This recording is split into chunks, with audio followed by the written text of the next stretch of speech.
नमस्कार। आज हम कक्षा 10वीं विषय हिंदी इनमें से एकांकी रीढ़ की हड्डी इसकी जानकारी हासिल करेंगे। रीढ़ की हड्डी का मतलब पीठ की हड्डी। तो रीढ़ की हड्डी के लेखक है जगदीश चंद्र माथुर। जगदीश चंद्र माथुर जी एक वरिष्ठ साहित्यकार और संस्कृति के पुरुष थे। अपने आकाशवाणी में काम करते हुए हिंदी को लोकप्रिय बनाने में महत्वपूर्ण योगदान दिया। आप प्रसिद्ध नाटककार के रूप में प्रतिष्ठित है। प्रमुख कृतियां यानी जगदीश चंद्र माथुर जी ने अपनी जिंदगी में न जाने कितने लेख लिखे हुए हैं।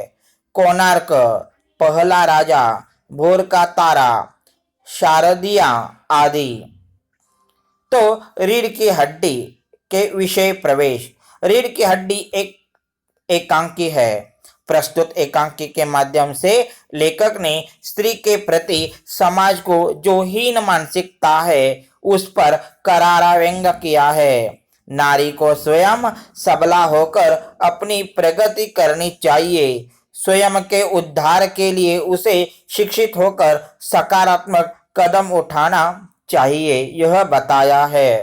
तो रीढ़ की हड्डी इस एकांकी के प्रमुख पात्र।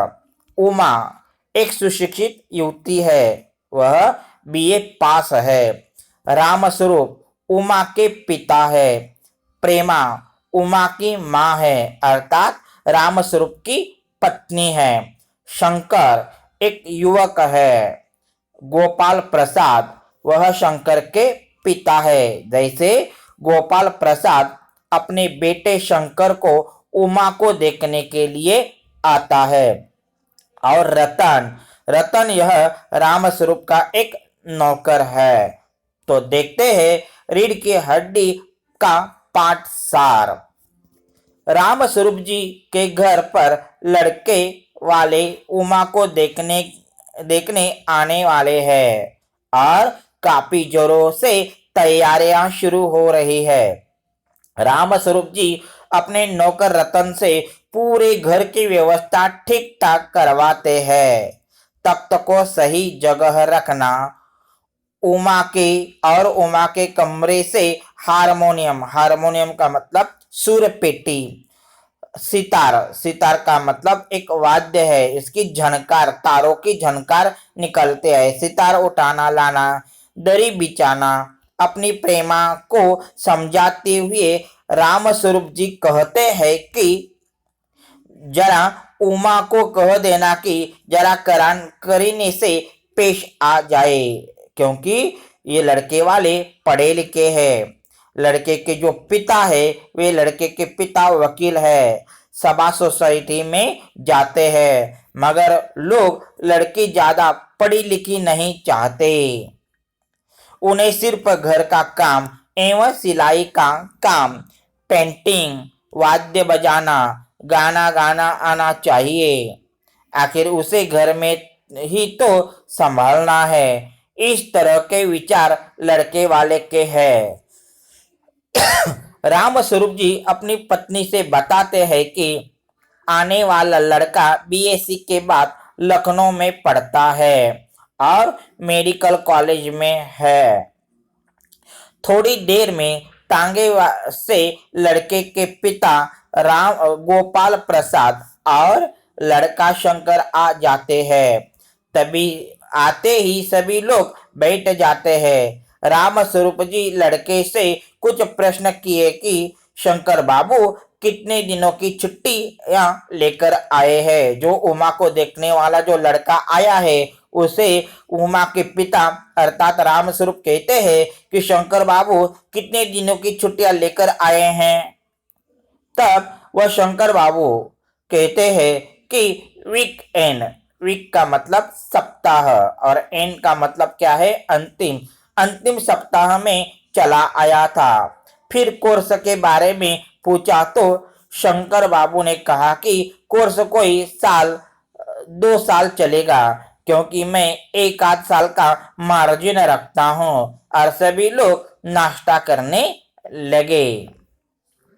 यहाँ गोपाल प्रसाद अपने बेटे शंकर को इशारों में कहते हैं, कमर सीधी करके बैठो। तुम्हारे दोस्त ठीक कहते हैं कि शंकर की बैकबोन, बैकबोन का मतलब रीढ़ की हड्डी है। उसी समय राम स्वरूप जी शंकर जी का उनका ख्याल पूछते हैं, शादी तय करने में खूबसूरती का एक हिस्सा कितना होगा। इसका मतलब क्या है, शादी तय करने के लिए दहेज, दहेज है वह कितना होना चाहिए। दहेज का मतलब मराठी में हम उसे क्या कहते हैं, हुंडा। तो गोपाल प्रसाद जी बीच में ही बोल पड़ते हैं, लड़की का खूबसूरत होना निहायत जरूरी है और लड़कियों को अधिक पढ़ने की जरूरत नहीं है, सिलाई पुराई कर ले तो बस। प्रसाद जी उमा को छवि को देखते हुए कहते हैं कि चाल में कोई कुछ खराबी नहीं है। हाँ, कुछ गाना बजाना सीखा हो तो एक आधा गीत गाकर दिखाओ। उमा सितार पर मीराबाई का मशहूर भजन मेरे तो गिरिधर गोपाल गाती है।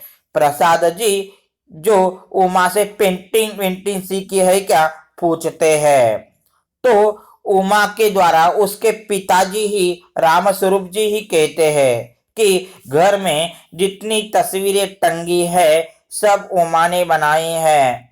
प्रसाद जी फिर से सवाल करते हैं, सिलाई वगैरह। तब उमा भी यह बात न उत्तर न देकर उमा के पिता अर्थात राम स्वरूप जी फिर कह उठते हैं कि सिलाई तो सारे घर की इसी के जिम्मे में रहती है, यहाँ तक कि मेरी कमीजें भी।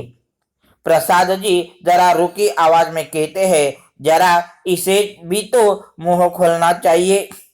राम स्वरूप जी उमा को दबाव देते हुए कहते हैं, जवाब दो उमा।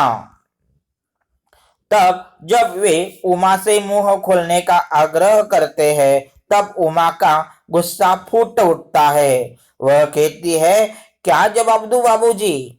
जब मेज कुर्सी बिकती है तब दुकानदार से कुर्सी मेज से नहीं पूछता, सिर्फ खरीदार को ही दिखा देता है, पसंद आ गई तो अच्छा, वरना। उमा शंकर की पोल खोलती है कि जो देखने को आने वाला जो लड़का है वह शंकर की वह रहस्य खोलती है कि वह किस तरह लड़कियों के हॉस्टल में ताक झांक करते पकड़ा गया था। नौकरानी के पैरों में पड़कर माफी मांगकर मुंह छिपाते हुए भागा था। यह उमा बताती है कि वह बीए पास है तथा शंकर का गुणगान यानी दोष करते हुए कहती है कि लड़का चरित्रहीन है, अच्छा नहीं है। उमा गोपाल प्रसाद को कहती है कि घर जाकर पता लीजिए कि अपने बेटे की बैकबोन, बैकबोन का मतलब रीढ़ की हड्डी भी है या नहीं। इसका मतलब कि न जाने कितने लड़कियों ने आदमियों ने उनको मारपीट की थी, इसके कारण रीढ़ की हड्डी है या नहीं यह आप देख लीजिए। यह सब सुनकर गोपाल प्रसाद रामस्वरूप पर लड़की की पढ़ाई का को छिपाने का दोष लगाते हुए बाप बेटे वहां से भागते हैं। उमा के संवाद में उसके आंसू मन के पीड़ा को उजागर कर देते हैं। प्रसाद जी कहते हैं कि जो शंकर के पिता है वह प्रसाद जी कहते हैं, रामस्वरूप बाबू हमारी इज्जत उतारने के लिए आपने हमें यहाँ बुलाया था क्या? तब प्रसाद जी गुस्से में आकर रामस्वरूप जी से कहते हैं, बस हो चुका, अपने मेरे साथ आपने दगा किया। आपकी लड़की बीए पास है और आपने मुझे कहा था कि सिर्फ मैट्रिक तक पढ़ी है। इतना कहकर प्रसाद जी दरवाजे की ओर बढ़ते हैं।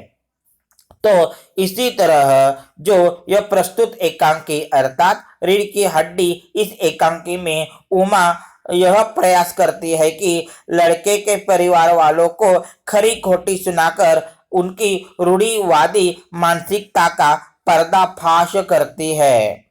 इसी तरह हमने जगदीश चंद्र माथुर जी लिखित रीढ़ की हड्डी इस एकांकी की जानकारी हासिल की। धन्यवाद।